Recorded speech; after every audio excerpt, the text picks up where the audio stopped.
Sir నమస్తే అండి. నమస్కారం. ఎం గంగాధర్ గారు, ACP, Telangana police.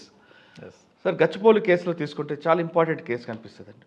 First unknown, తర్వాత నోన్ అవ్వడం, తర్వాత ఎక్కిజుడు, అందులో మన స్టేట్ కాదు డిఫరెంట్ ప్లేస్లో ఉంటారు, వాళ్ళందరిని తీసుకురావడం, తీసుకొచ్చి అరెస్ట్ చేయడం అని కాకుండా ఆ చైన్ తెగిపోకుండా జాగ్రత్తగా మీరు ఇన్వెస్టిగేషన్ చేయడం, దాంతో వాళ్ళకి కన్విక్షన్ వచ్చింది. ఫస్ట్ వాళ్ళని లైఫ్లో కన్విక్షన్ తీసుకొచ్చినందుకు మీకు కంగ్రాట్స్ చెప్తున్నాను. Thank you. రైట్. ఒక ఆఫీసర్కి లా అండ్ ఆర్డర్ ఎంత ఇంపార్టెంటో కేసులో కన్విక్షన్ తీసుకురావడం కూడా అంత ఇంపార్టెంట్. ఎంత కన్విక్షన్ రేట్ వస్తే వాళ్ళకి అంత సాటిస్ఫాక్షన్గా కనిపిస్తుంది లా అండ్ ఆర్డర్తో పాటు. ఒక ఐఓ ఒక కేసులో కన్విక్షన్ తీసుకురావడానికి ప్రాపర్గా ఇన్వెస్టిగేషన్ ఎలా చేయాలి అంటే సీన్ ఆఫ్ ఎఫెన్స్ దగ్గర నుండి చార్జ్ షీట్ వేసే వరకు ఐఓ యొక్క రోల్ ఎలాగుంటుంది అంటే మీరు ఇందాక చెప్పినట్లుగా సీన్లో ఎలా ఫస్ట్ ఏం తీసుకురావాలి, ఒక్కోసారి సీన్లో ఏం దొరకపోయినప్పుడు ఏం చేయాలి మనం అంటే ప్రతి నేరం దగ్గర నేరస్తుడు ఒక చిన్న క్లూ అని ఒక విజిటింగ్ కార్డ్ పడేస్తాడు, అది పట్టుకోవడం అనేది ఐఓ యొక్క స్కిల్. ఆ స్కిల్స్ ఎలా మనం చూపించాలి గచ్చిబౌలి కేసుతో పాటు మీ సర్వీసులో గతంలో జరిగిన మంచి కేసులు చెప్పండి.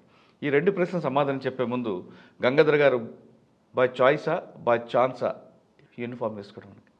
1998 బ్యాచ్ సబ్ ఇన్స్పెక్టర్ నేను. నాకు యూనిఫామ్ మీద ప్యాషన్తోనే నేను ఈ సర్వీస్ ఎంచుకోవడం జరిగింది. అంటే ప్యాషన్ కాకముందు ఒకసారి మీ కుటుంబ నేపథ్యం, ప్యాషన్ అవ్వడానికి గల కారణం ఏంటి చెప్పండి?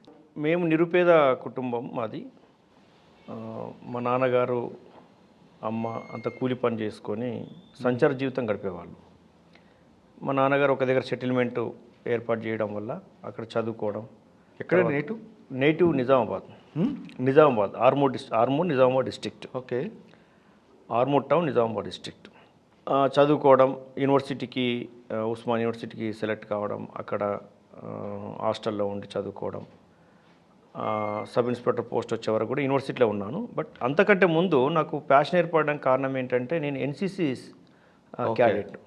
యూనిఫామ్ నేను డిగ్రీలో వేయడం జరిగింది. ఎన్సీసీలో సీనియర్ అండర్ ఆఫీసర్ స్థాయికి ఎదిగాను నేను.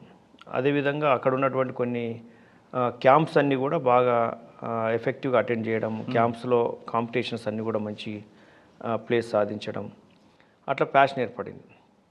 సార్ మీరు ఆర్మూర్లు నిజామాబాద్ ఉన్నప్పుడు మీ చిన్నప్పటితనంలో నక్సల్స్ మూవ్మెంట్ బాగుండేది. మీరు ఎప్పుడైనా ఆ ప్రాబ్లం ఫేస్ చేశారా? ప్రాబ్లం అని కాదు, ఆ సీన్ ఎప్పుడైనా చూసారా?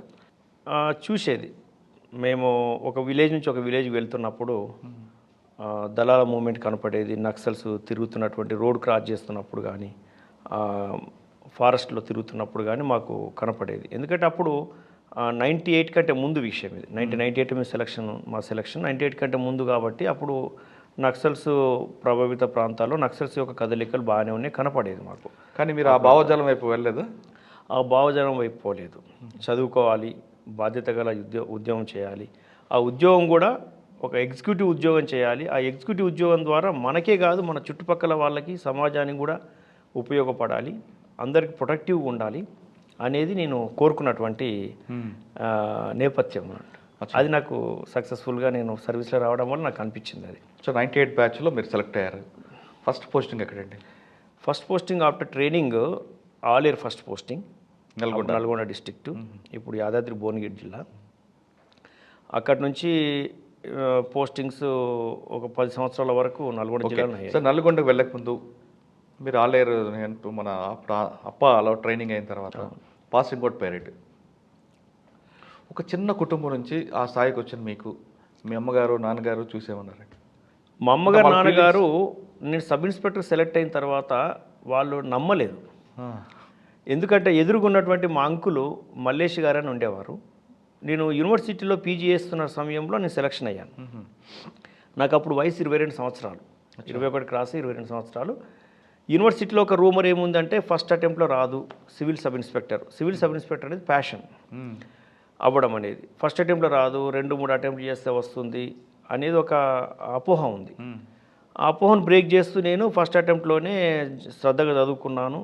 కుటుంబ నేపథ్యం కూడా పేదరికం కాబట్టి ఇంట్లో పెద్దవాడిని, 5 అన్నదమ్ములం, నేను పెద్దవాడిని, ఇంకా 4 అన్న తమ్ముళ్ళు ఉన్నారు. ఉద్యోగం ఎట్టి పరిస్థితి సాధించాలి, అది కూడా ప్యాషనేట్గా ఉండాలి, ఖచ్చితంగా కోరుకున్న ఉద్యోగమే రావాలి అని నేను అనుకొని చదవడంతో ఉద్యోగం వచ్చింది. మన అమ్మ నాన్న నమ్మలేదు ఫస్ట్. నేను ట్రైనింగ్ పోయింది కూడా నమ్మలేదు వాళ్ళు.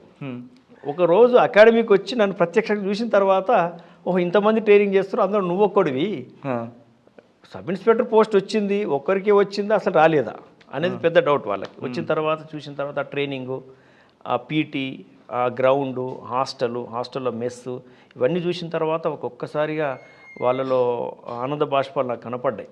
ఓకే. అసలు ఉద్యోగం అంటేనే ఎడ్యుకేషనే ఫస్ట్ జనరేషన్ అవును. మా కుటుంబాల్లో. అందులో పోలీస్, దాంట్లో పోలీస్ ఆఫీసరు, దట్ ఒక ఫీల్డ్ కమాండర్ పోస్టు. అదంతా చూసిన తర్వాత వాళ్ళలో ఒక ఆనంద బాష్పాలు, సంతోషం ఉంది. అట్ ద సేమ్ టైం మీరు అన్నట్టు ఫస్ట్ క్వశ్చన్ వేశారు కదా, నక్సల్స్ ప్రభావిత ప్రాంతాలు, నక్సల్స్ ప్రభావం, మా ఏరియా కూడా నక్సల్స్ ప్రభావిత ప్రాంతమే కాబట్టి ఆ భయం కూడా కొంత ఉంది. సార్ అందరూ ఉద్యోగం చేస్తారు, బతుకుతున్నారు, ఉద్యోగం చేస్తున్నారు కాబట్టి ఆ ధైర్యం అయితే వాళ్ళకు ఉంది, ఆ సంతోషం అయితే వాళ్ళకి కనిపించింది. ఓకే. అంటే సాధారణంగా ఆ వాతావరణం వచ్చిన వాళ్ళు అటువైపు వెళ్ళడానికి ఎక్కువ ప్రయత్నం చేస్తుంటారు, కానీ మీరు ఇటువైపు తిరిగారు. అవును, ఉద్యోగం చేయాలని. ఉద్యోగం చేయాలి. ఫస్ట్ పోస్టింగ్ ఆలేరు కూడా అప్పటికి ఎఫెక్టెడ్ ఉంది, చాలా ఎక్కువ ఉంది. ఆలేరు అనేది కమ్యూనిస్టులు ఒక పక్కన, నక్సల్స్, రకరకాల మూమెంట్ ఉంటుంది. కమ్యూనిస్టులు ఉన్నారు, నక్సల్స్ ఉన్నారు. కమ్యూనిస్టులు 2-3 గ్రూపులు ఉంటాయి. అవును. ప్రజా ప్రతిఘటన ఉండేది, ప్రజాపంత ఉండేది, పీపుల్స్ వార్ గ్రూప్ ఉండేది. వీళ్ళ మధ్యలో కూడా కాన్ఫ్లిక్ట్ జరిగేది. మీరు వెళ్ళేసరికి మీకు ఫస్ట్ ఎస్పీ ఎవరండి? మాకు ఫస్ట్ ఎస్పీ రామనారాయణ గారు కొద్ది కాలం ఉన్నారు, తర్వాత శివధర్ రెడ్డి గారు. Super officer.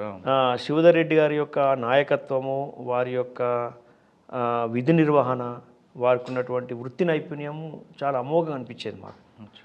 అదేవిధంగా ఎట్ ద సేమ్ టైం ఆఫీసర్స్ని, అంటే మా లెవెల్ ఆఫీసర్స్ని చాలా ప్రేమగా చూసేది, చాలా ఆప్యాయతగా చూసేది, సజెషన్స్ ఇచ్చేది. ఆ సమయంలో ఏం చేయాలని కూడా సజెషన్ ఇచ్చేది. ఎప్పుడు తొందరపడి మా మీద కర్కశంగా వ్యవహరించడం కానీ, పని చేయాలనే ఉద్దేశంతో ఉండకపోయేది. పని నేర్పాలనే ఉద్దేశంతో, మంచి నాయకత్వ లక్షణాలు అలవర్చుకోవాలనే ఉద్దేశంతో మాకు. సార్ ఆలేరులో మీకు మెయిన్ ఛాలెంజ్ ఏమొచ్చిందండి?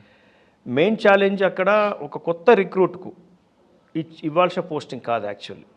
అక్కడ ఒక రైల్వే స్టేషన్ ఉంటుంది, అవును, నేషనల్ హైవే, మీరు అన్నట్టుగా 2-3 గ్రూపుల అవుట్లా పీపుల్, అదేవిధంగా దొంగతనాలు బాగా అయ్యేది. అక్కడ చిన్నపాటి టౌన్షిప్, ప్రతి గ్రామము Naxals affected. And also extortions కూడా చాలా ఉండేది. ఎక్స్టార్షన్స్ మీరు అన్నట్టుగా ఇవి ప్రజాపంత, ప్రతిఘటన, ఇవి కొన్ని కమ్యూనిస్ట్ గ్రూపులు అవి కొంచెం ఎక్స్టార్షన్ చేసేవాళ్ళు.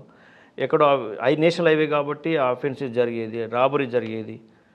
శివానందరెడ్డి గారు మాకు అడ్మిన్ ఉండేవారు. అదేవిధంగా ప్రభాకర్ రావు గారు, రిటైర్ అయిన ప్రభాకర్ రావు గారు మాకు ఓఎస్డి ఉండేది. ఓకే. వీరి నాయకత్వంలో బాగానేటప్పుడు ఏమంటారు? సిఐ ఎవరు మీకు? మాకు సిఐ యాదయ్య గారు, ఫస్ట్ సిఐ యాదయ్య గారు సార్ రిటైర్ అయ్యారు.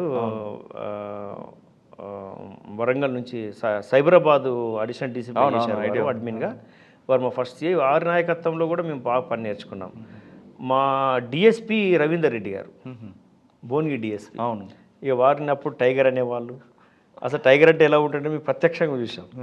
అడవుల్లో పోయినప్పుడు టైగర్ అయితే కనబడలే, కానీ సమూహాల్లో అర్బన్లో అయితే టైగర్ ఆజాన్ బావుడు, ఆయన పోలీసింగు, ఆ పద్ధతి, ఆ ఓపిక, అదంతా చూస్తే మళ్ళీ ఒకవైపు ఆపరేషన్స్ అంతా టఫ్ ఉన్నప్పటికీ ఆఫీస్లో ఫైళ్ళు చూడడము, వెరిఫై చేయడము, పని నేర్పడం కూడా అంతా సున్నితంగా ఉండేది.